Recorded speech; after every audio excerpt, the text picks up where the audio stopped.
بسم اللہ الرحمن الرحیم۔ السلام علیکم۔ اگر ویڈیو پسند آئے تو ہمارے یوٹیوب چینل کمال وائس کو سبسکرائب کر دیں۔ مصر میں بہت ہی خوبصورت اور گھنا جنگل تھا۔ گھنے جنگل کے درمیان سرسبز جگہ تھی۔ چند خیمے نصب کیے گئے تھے اور خیموں کے درمیان بھیڑیے کی کھال سے بنائی گئی ایک خوبصورت قالین بچھی ہوئی تھی۔ اس قالین پر دنیا کا عظیم سلطان اور بہادر جنگجو سلطان صلاح الدین ایوبی رحمۃ اللہ علیہ بھی بیٹھا تھا، اور جس میں آپ کے ساتھ آپ کے کماندار اور آپ کا قریبی ساتھی علی بن سفیان بھی موجود تھا۔ سلطان صلاح الدین ایوبی رحمۃ اللہ علیہ نے علی بن سفیان سے کہا، اے علی، مصر کا سلطان بننے کے بعد دشمن آرام سے نہیں بیٹھے گا، اور دشمن میری سلطنت کو کمزور کرنے کے لیے ہر حربہ استعمال کرے گا۔ سلطان نے علی بن سفیان سے کہا، اے علی، تم آنے والے وقت میں مصر کی سلطنت کو لاحق ہونے والے خطرات کے بارے میں ایک فہرست تیار کرو اور وہ فہرست مجھے دے دو تاکہ ہم ان خطرات سے نپٹنے کے لیے اقدامات کر سکیں۔ علی بن سفیان جرگہ سے چلا گیا اور چند لمحوں کے بعد واپس آیا اور سلطان کے سامنے ایک فہرست یعنی ایک ورق رکھ دیا۔ شاید وہ فہرست سلطان کے لیے بہت اہم تھی، اور مشہور کتاب سلطان کے عظیم کارنامے میں لکھا گیا ہے کہ وہ فہرست سلطان صلاح الدین ایوبی کی فتوحات کی بڑی بنیاد تھی۔ سلطان صلاح الدین ایوبی رحمۃ اللہ علیہ نے اپنے سامنے وہ ورق رکھا اور اس کو بڑے غور سے پڑھنے لگا، اور فہرست میں ان تمام قلعوں کے نام تھے جن میں سلطان کے خلاف بغاوت شروع ہو چکی تھی۔ اچانک سلطان پڑھتا بڑا پریشان ہو گیا۔ سلطان کے چہرے کے تاثرات دیکھ کر علی بن سفیان آپ کے قریب آیا اور پوچھا، حضور، آخر اس ورق میں آپ نے کیا دیکھ لیا جس کو دیکھ کر آپ کی پریشانی اتنی بڑھ گئی؟ تو سلطان صلاح الدین ایوبی رحمۃ اللہ علیہ نے ایک لفظ پر ہاتھ رکھا۔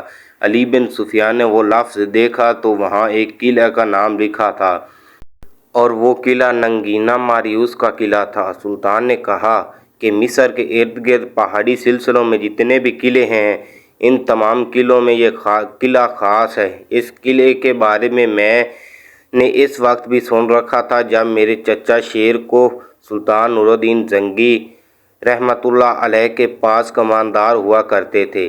علی بن سفیان نے کہا، حضور، اس قلعے کے بارے میں آخر ایسی کیا بات ہے؟ تو سلطان نے کہا، میں اس کے بارے میں زیادہ تو نہیں جانتا، لیکن یہ قلعہ جو بھی فتح کرتا ہے وہ اس قلعے کو اپنے پاس زیادہ دیر تک قبضے میں نہیں رکھ سکتا۔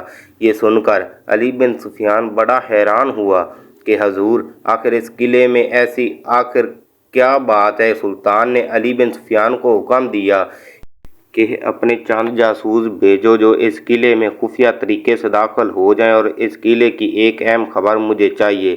علی بن سفیان نے اپنا کام شروع کر دیا، اور چند ہی دنوں میں علی بن سفیان کے ماہر جاسوس خبر لے کر آئے، اور علی بن سفیان سیدھا سلطان کے پاس آیا اور کہا، حضور، اس قلعے کے بارے میں جو ہمیں معلومات ملی ہیں وہ بہت ہی خطرناک ہے۔ سلطان نے کہا، آخر اس قلعے میں ایسی کیا خاص بات ہے؟ علی بن سفیان نے کہا، حضور، اس قلعے کے بارے میں خبر ملی ہے کہ اس قلعے کو آج تک جس نے بھی فتح کیا وہ زیادہ دن تک زندہ نہیں رہ سکتا۔ جو بھی سلطان، جو بھی بادشاہ اس قلعے کو فتح کرتا ہے، چند ہی دنوں میں وہ بادشاہ اس قلعے میں مر جاتا ہے، اور اس کی فوج قلعے کو چھوڑ کر بھاگ جاتی ہے۔ حتیٰ کہ اس قلعے کی کئی بار تلاشی لی گئی، تمام سپاہی، تمام محافظ اس بادشاہ کے اپنے ہوتے ہیں، لیکن ان تمام سپاہیوں اور بادشاہ کے ہوتے ہوئے اس قلعے میں ایسی کوئی چیز ہے جو بادشاہوں کے قتل کی وجہ بنتی ہے۔ یہ سن کر سلطان صلاح الدین ایوبی بڑا پریشان ہوا اور کہا، اے علی، دوسرے بادشاہوں کی طرح یہ قلعہ ہمارے لیے بہت خطرناک ثابت ہو سکتا ہے۔ اب میرا اگلا مقصد یہی قلعہ ہے۔ ہم اس قلعے کو سب سے پہلے فتح کریں اور اس کے پیچھے چھپے راز کو فاش کریں گے، کیونکہ مجھے شک نہیں بلکہ میں پورے وثوق سے کہہ سکتا ہوں کہ اس قلعے کے اندر کوئی ایسا راز چھپا ہوا ہے کہ آج تک کوئی بھی بادشاہ اس راز سے پردہ نہیں اٹھا سکا۔ آخر اس قلعے میں ایسا کیا ہوتا ہے کہ چند دنوں میں بادشاہ کا قتل ہو جاتا ہے اور سپاہی فتح کیا ہوا قلعہ چھوڑ کر بھاگ جاتے ہیں، اور اس کے پیچھے بہت بڑا راز ہے، और ये राज इस किले को फ़तह करने के बाद ही पता चल जाएगा। अली बिन सुफियान ने सुल्तान को कहा, हजूर ऐसा ख़तरा लेने की ज़रूरत नहीं। अगर इस किले में हमारी सल्तनत के ख़िलाफ़ कोई बगावत शुरू हुई तो बगावत के सर उठाने से पहले ही हम इसको कुचल देंगे। लेकिन सुल्तान ने कहा, नहीं, इस किले को फ़तह करने के बाद ही मैं चैन से बैठूंगा। सुल्तान सलाहुद्दीन अय्यूबी रहमतुल्लाह अलैह ने अली बिन सुफियान को कहा कि तुम अपने जासूस किसी भी तरीके से दोबारा इस किले में भेजो, जो जाकर इस किले के अंदर खुफिया तरीके से दाखिल हो जाएं और अपनी अपनी जगह संभाल लें, और इस किले में दाखिल होने के लिए वक्त आने पर वो हमारी मदद करेंगे। अली बिन सुफियान सुल्तान को मना करता रहा कि सुल्तान मुअज़्ज़म, वो किला बहुत ख़तरनाक और पुरअसरार है, इसको फ़तह करने में जान भी जा सकती है। लेकिन सुल्तान अपनी बात पर बज़िद रहा और अली बिन सुफियान का हुक्म दे दिया। चंद दिनों के बाद सुल्तान सलाहुद्दीन अय्यूबी रहमतुल्लाह अलैह अपना लश्कर लेकर इस किले पर हमला आवर हो गया और अली बिन सुफियान के भेजे हुए जासूसों की मदद से सुल्तान बआसानी इस किले के अंदर दाखिल हो गया और इस किले को फ़तह कर लिया।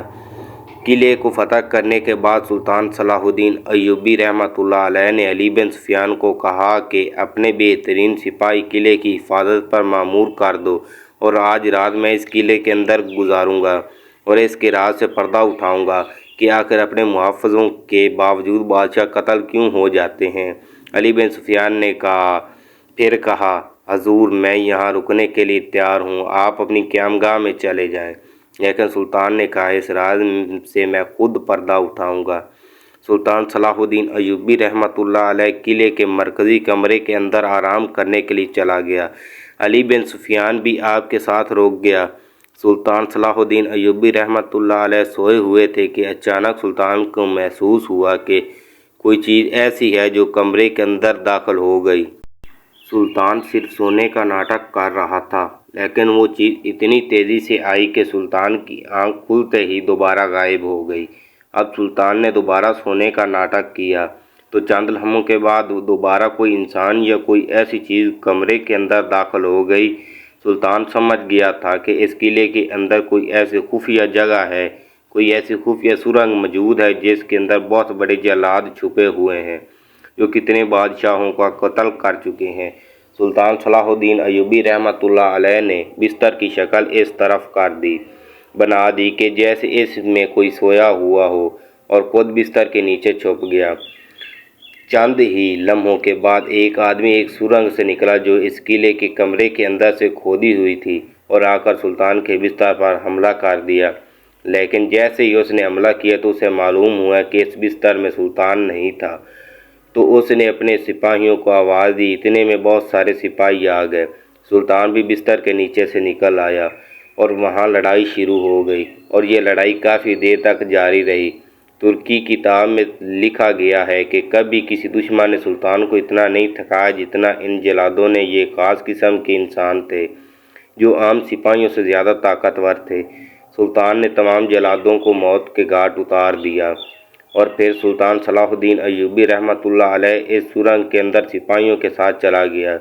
तो वो सुरंग किले के मरकज़ी कमरे के नीचे खोदी हुई थी और इसमें वो जल्लाद कई अरसे से छुपे हुए थे। इस सुरंग में इनके काफ़ी ख़तरनाक हथियार मौजूद थे। जो भी इस किले को फ़तह करता तो ये जल्लाद रात को आकर इस कमरे में इस बादशाह के इसके कमानदारों को कत्ल कर देते और उस खौफ की वजह से वो बादशाह इस किले को छोड़कर भाग जाते और इसी वजह से कई सालों तक इन जल्लादों ने किले पर बासानी कब्ज़ा कर रखा था और इस किले की वजह से कई बादशाह अपनी जान से हाथ धो बैठे थे। लेकिन ये सुल्तान सलाहुद्दीन अय्यूबी था जिसने अपनी जहानत से और जान पर खेल कर इनको मौत के घाट उतारा। और अगर इस रात के सुल्तान सलाहुद्दीन अय्यूबी भी दूसरे बादशाहों की तरह पुरसकून नींद सो जाता तो वो जल्लाद सुल्तान को भी हमेशा हमेशा के लिए सुला देते और इस किले को हमेशा हमेशा के लिए फ़तह कर लेते।